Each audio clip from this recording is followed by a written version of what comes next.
Think you know the Brooks Ghost? Think again. Introducing the all-new, better-than-ever Ghost 16. Now with nitrogen-infused cushioning for lightweight, supreme softness that feels good every step, every street, every single day. So go ahead, take your daily joyride in the all-new nitrogen-infused Ghost 16. It'll turn your everyday miles into everyday endorphins. Let's run there. Head to brooksrunning.com to learn more. Jewelry can say many things on your wedding day. As a wedding band, it can say, "This is a forever symbol of our forever love." As a gift to your wedding party, it can say, "Thanks for standing up there with us." Blue Nile can help you find the piece that says it all and says it beautifully, with expert guidance and a wide assortment of jewelry of the highest quality at the best price. Go to BlueNile.com and experience the convenience of shopping Blue Nile, the original online jeweler since 1999. That's BlueNile.com. This episode is brought to you by Shopify. Whether you're selling a little or a lot, Shopify helps you do your thing, however you cha-ching. From the launch your online shop stage, all the way to the we just hit 1 million orders stage. No matter what stage you're in, Shopify's there to help you grow. Sign up for a $1 per month trial period at shopify.com/special offer, all lowercase. That's shopify.com/special offer. Ryan Reynolds here from Mint Mobile. With the price of just about everything going up during inflation, we thought we'd bring our prices down. So to help us, we brought in a reverse auctioneer, which is apparently a thing. Mint Mobile Unlimited Premium Wireless. How to get 30, 30, bit to get 30, bit to get 20, 20, 20, bit to get 20, 20, bit to get 15, 15, 15, 15, just $15 a month? Sold! Give it a try at mintmobile.com/switch. $45 up front for 3 months plus taxes and fees. Promo rate for new customers for limited time. Unlimited more than 40 gigabytes per month. Slows full terms at mintmobile.com.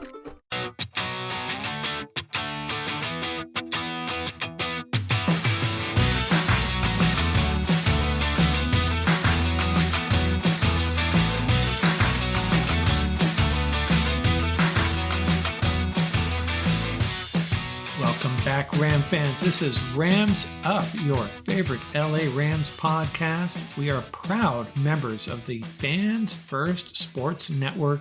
That's fansfirstsports.com. You can also follow us on YouTube. Our channel is at LA Rams Up. I'm your host, Mark. You'll hear from my co-host, Tom, on occasion as well. Hey, we're not Rams insiders. We're just longtime fans who love talking about our Los Angeles Rams. Let's get to it. Welcome back, Ram fans. Episode 475 of Rams Up. I'm going to preview an AFC team that is on the Rams schedule this year, the New York Jets. That's at the end of this episode. Before that, I'll share with you my random 13 thoughts. Before we get started, episode 475, let's talk about a player who wore number 75. We already talked about the big one, Deacon Jones, last time. So let's talk about left tackle Irv Pankey. Drafted out of Penn State in the second round of the 1980 draft, played 10 years for the Rams, 144 games and 117 starts. Pankey had 2 sons who played college football at Oregon State. He went on to become a longtime coach at College of the Sequoias in Visalia, California. He is from Maryland. I have no idea how he ended up in Visalia. Had a pretty good career. Stand-up guy. Irv Pankey, number 75 for our Los Angeles Rams. So let's get into my 13 thoughts. The first one is that Behind the Grind episode 3, Kobe Turner singing a cappella. Pretty good, pretty cool stuff. But you know what? I'm not sure if I'm cool with this side hustle, to be honest with you. Hopefully he focuses on football first. I'm sure he will. But man, he can sing. My second thought, also from Behind the Grind, my favorite line, Colby Parkinson visiting his old high school, Oaks Christian, talking to the players there. Don't confuse your role with your potential. If you're not getting the playing time you think you deserve, keep on working. Be ready for your opportunity. And how cool is it seeing Colby celebrating his return to California with his wife, son, and parents? It was pretty cool stuff. And a side note on that, Blake Corum celebrating being drafted to Cali And, that's always a sure sign someone's not from California. On to thought number 4, also from that episode. Man, how impressive is the Rams running back room? Ron Gould taking those guys out to dinner and talking them up. Kyren Williams, Blake Corum. I know it's just potential at this point, but it's pretty promising. Boston Scott, Zach Evans, Ronnie Rivers. Man, we're in really good shape at running back. Next thought, the one thing I am convinced kind of follows my previous note here. The Rams offense is going to be special. I am just convinced of that. Todd Gurley on a podcast with Deshaun Jackson reminiscing about his falling out with the coaching staff there. Not in a really bad way or anything, but they just didn't want to give him the rock anymore. And Todd says he has no hardcore animosity, but was just saying to himself over and over again, damn, why aren't they giving me the rock? And a lot of his friends, he said, were much more upset than he was. He was probably more confused than anything else. Speaking of podcasts, Sean McVay on Chris Long's podcast calling Byron Young one of the most improved players on the team. Man, if that's the case, and if Jared Verse, he's looking pretty special too. Michael Hoyt coming back, and there's some guys that we're not quite sure about yet. Nick Hampton, Brennan Jackson, O'Shawn Mathis. Man, we are deep on the edge, that's for sure. According to Stu Jackson's article, he's a really good writer, by the way, one factor in Boston Scott's decision to come to the Rams was he just loved the physicality they played with when Scott's Eagles faced the Rams. That was super attractive to him. Big factor in his decision to come to the Rams, apparently. And hey, did you hear about the Lakers? They have hired a 4th grade boys basketball coach to lead their franchise. That's partly in jest. Well, it is true, but I've always loved J.J. Redick.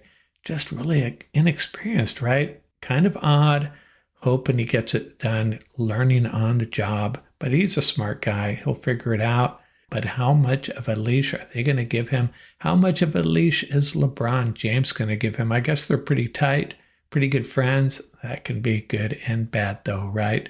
And speaking of the Lakers, they might sign Klay Thompson, right?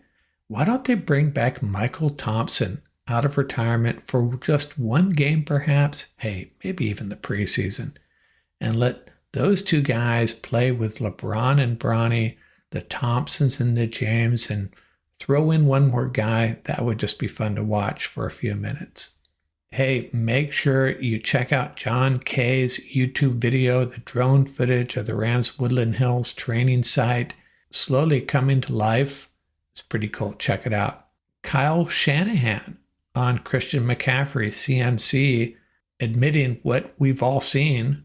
They overuse him, and Shanahan saying they have to protect CMC from himself. He just doesn't want to come off the field. Shanahan saying they got some guys that can run the rock. Elijah Mitchell, rookie Isaac Guerendo. And if you believe Shanahan, they're going to get a lot of opportunities to spell CMC. And you know what I say? I'll believe it when I see it. Rams don't really have that problem. I think they have 3 guys, and if you throw in Boston Scott, 4 guys that I have no problem being the primary running back. Now, obviously, we want Kyren number 1, and if we believe what we've seen so far, Blake Corum number 2, but I wouldn't have a problem with Ronnie Rivers or Boston Scott having to carry the load for a game or 2, and maybe Zach Evans. Not sure what to think about him yet, but hopefully he'll get some chances and we'll get a feel for what he really brings to the table probably in the preseason. Hey, somebody's going to have to get touches in the preseason. It's not going to be Kyren, maybe a little bit of Blake Corum, Ronnie Rivers, lots of Zach Evans though. And my final thought, just an accumulation of thoughts here, on opening day, NFL opening day, starts with Thursday, September 5th, the Ravens at the Chiefs. I'm going to real quickly go through the current point spreads and tell you which ones kind of stand out as maybe a good opportunity for a bet. I know it's early, but let's run through this. Chiefs favored by 2.5 over the Ravens. Kind of makes sense. I wouldn't touch it. Packers at the Eagles -1. These are 2 NFC contenders, serious contenders for sure. I'm not sure what to make of that one. going to be a really good game. I think the Eagles are going to bounce back from that poor showing last year, at the end of last year. I think they win this game, but I'm not touching that one on opening day. By the way, that Packers-Eagles game on a Friday. We get to Sunday, Jags at the Dolphins -3.5. I think the Dolphins will cover. Steelers at the Falcons -3. So the Falcons are favored at home. Everybody's giving the Falcons a lot of love. Interesting game. Probably wouldn't touch that either. Vikings on the road against the Giants, but the Vikings are favored by 1.5. You know what? I'd take the Giants. Vikings, I think, are going to have a little bit of a down year. Giants, everybody's underestimating. They were savaged by injuries last year. I think they come back and play a little bit better.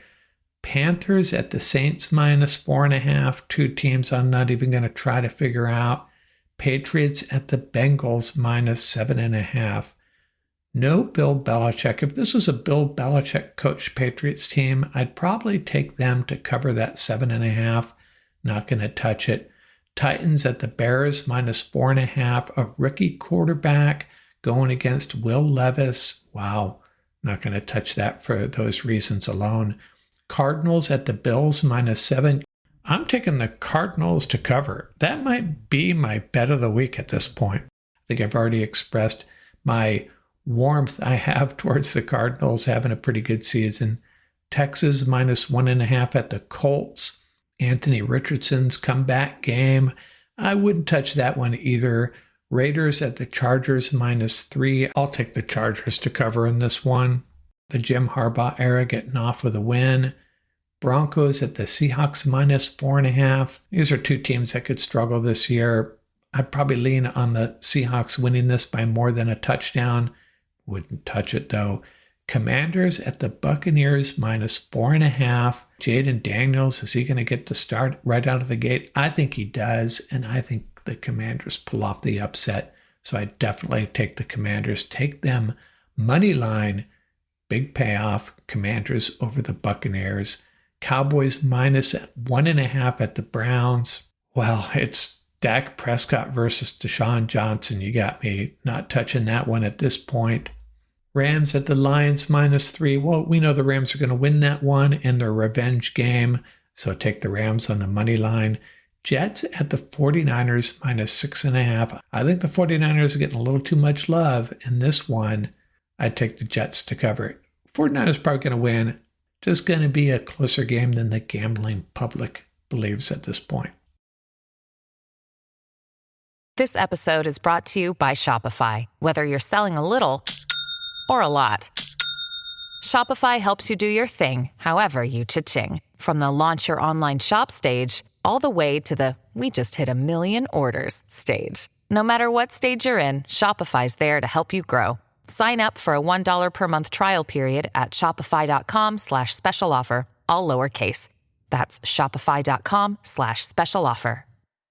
Ryan Reynolds here from Mint Mobile. With the price of just about everything going up during inflation, we thought we'd bring our prices down. So to help us, we brought in a reverse auctioneer, which is apparently a thing. Mint Mobile Unlimited Premium Wireless. How to get 30, 30, bit to get 30, bit to get 20, 20, 20, bit to get 20, 20, bit to get 15, 15, 15, 15, just $15 a month? Sold! Give it a try at mintmobile.com/switch. $45 up front for 3 months plus taxes and fees. Promo rate for new customers for limited time. Unlimited more than 40 gigabytes per month. Slows full terms at mintmobile.com.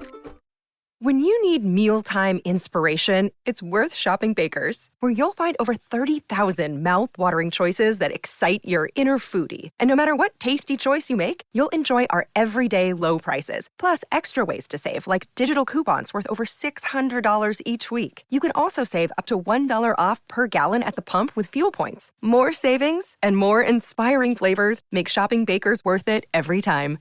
Baker's, fresh for everyone. Fuel restrictions apply. Okay, round 2. Name something that's not boring. A laundry? Ooh, a book club. Computer solitaire, huh?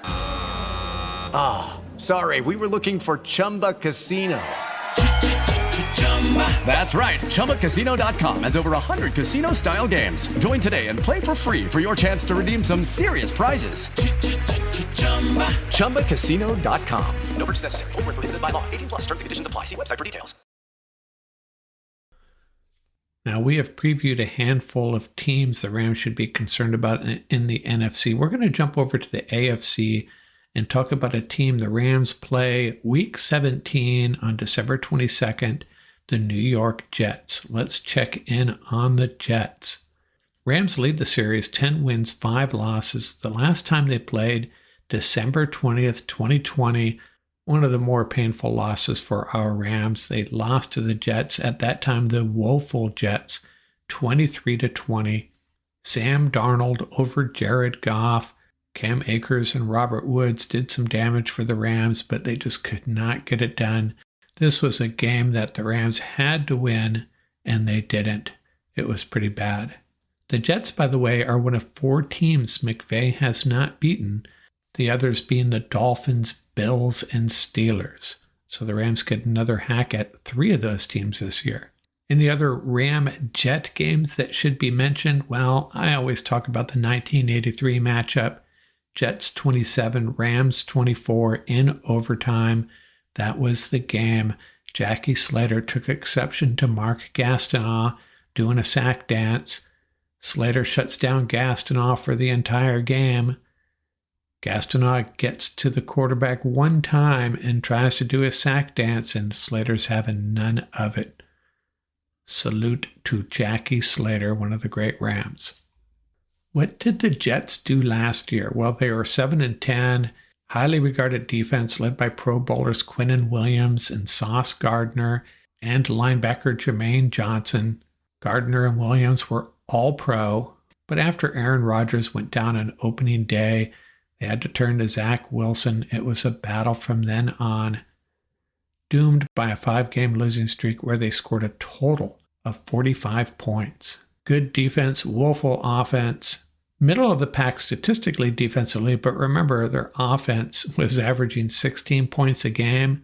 That puts a lot of pressure on a defense. I don't care how good a defense you have. If your offense is that bad, eventually you're going to crack. Defense was much better than the stats show. Offensively, statistically last year, they were led by Zach Wilson, running back Breece Hall, and wide receiver Garrett Wilson. He's a good one. Their sack leader, Bryce Huff, 10 sacks, has moved on to the Eagles. Coached by Robert Saleh, this could be a make-it-or-break-it year for him. He has to get them to the playoffs. They were pretty active in free agency. Traded for defensive end Hassan Reddick, signed wide receiver Mike Williams from the Chargers, offensive lineman Tyron Smith from the Cowboys, defensive lineman Leki Fotu, quarterback Tyrod Taylor, he'll be their new backup, and defensive lineman Javon Kinlaw comes over from the 49ers. So they added some guys, that's for sure. And in the draft, they got one of the better offensive linemen, Olu Fashanu. Remember, the Rams tried to trade up to that spot, number 11 overall. Jets did not bite. In the second round, they took wide receiver Malachi Corley out of Western Kentucky. Smaller wide receiver, dangerous with the ball in his hands. They drafted 3 guys that Paul Walia had talked about. Quarterback Jordan Travis out of Florida State, running back Isaiah Davis out of South Dakota State, and quarterback Quantez Stiggers out of the Canadian Football League. Not a bad draft for the Jets.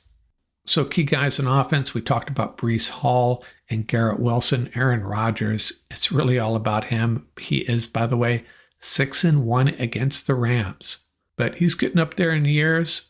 Didn't play last year except for that opener, so we'll see if he still has it. They also have that tight end I was talking about leading up to the 2023 draft, Zach Kuntz.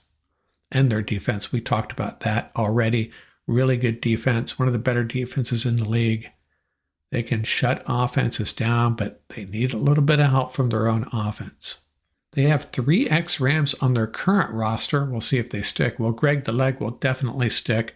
Then wide receiver Lance McCutcheon and defensive lineman Tanzel Smart are also there. So what are the prospects for the Jets this year? What are the keys to their season? I usually talk about 4 keys. There's really just one key. Can Aaron Rodgers, with the help of his offensive coordinator, Nathaniel Hackett, get it done? Got all the pieces there. Last year, they didn't have the quarterback. Aaron Rodgers comes back. I'm sure he's physically healthy. Is he still in the game mentally? Kind of have to wonder about Aaron Rodgers. He is so active in other swim lanes, shall we say. Didn't show up at their mandatory mini camp. Got to be wondering a little bit, but he is a great quarterback. And the biggest problem with the Jets is, man, there are some good teams, even in their own division. They're going to have to deal with the Bills and the Dolphins, and then other top teams in the AFC. If you think about it, Chiefs, Texans, someone from the AFC North is going to emerge with a playoff spot. And whoever doesn't win the AFC North, man, you got 4 teams that could be playoff worthy: Steelers, Browns, Bengals, and Ravens. So it could easily be 2 teams from that division. Tough AFC North. Chargers should be better, the Jags, and don't forget the Colts. So it's going to be really competitive snagging one of those wild card spots. I don't think they're going to win that division unless Aaron Rodgers plays at a very high level, the Aaron Rodgers we knew from a couple years back. Schedule-wise, they open up with the 49ers, so we'll all be Jets fans for 1 week. Then they have a run here where they need to get rich: the Titans, Patriots, Broncos, and then the Vikings in England. And think about the quarterbacks that entails. The quarterbacks will be playing weeks 2 through 5. Will Levis, Jacoby Brissett or Drake May, Bo Nix or Jarrett Stidham or Zach Wilson, and then the Vikings probably led by Sam Darnold, possibly J.J. McCarthy. So there's 4 games there for the taking for the Jets if they play well, and they better come out of that with 3 or 4 wins, because after that they get the Bills, Steelers, Patriots, not sure how tough those games will be, then the Texans, Cardinals, Colts, and Seahawks, and then they wrap things up with the Dolphins, Jags, Rams, Bills, and Dolphins. So they better be well positioned by the time to get to those last 5 games, because they're going to be tough. And yeah, you look at the schedule, look at it from other teams' perspectives, other fans' perspectives. When they see the Rams on the schedule, not a team you want to face, if they're being honest. The over-under win total is 9.5. So how do I feel about that? How do I feel about the Jets coming into 2024? If you think about it, if they beat the 49ers on opening day, that could be big for them, and that might be enough for them to easily get over 9.5 wins. If they lose that, they're probably going to be right around 9 wins, 10 wins. Not a team I would bet on as far as the over-under goes. Just too much riding on one guy, really. But if they open with a win against the 49ers, they could fairly easily, well, I shouldn't say easily, realistically get to 5-0, taking on the Titans, Patriots, Broncos, and Vikings after that. Jets get to 5-0, they'll be well on their way to a playoff spot. Can't let up, though, because of those last 4 games. All about Aaron Rodgers. He needs to step up, be the quarterback they traded for. My season prediction for the Jets, 10-7.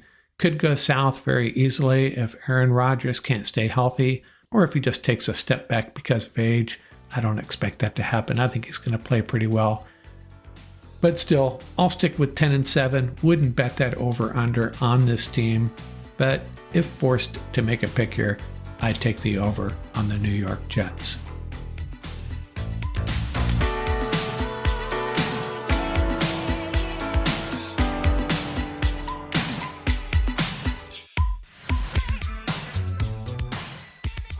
That's going to do it for this episode.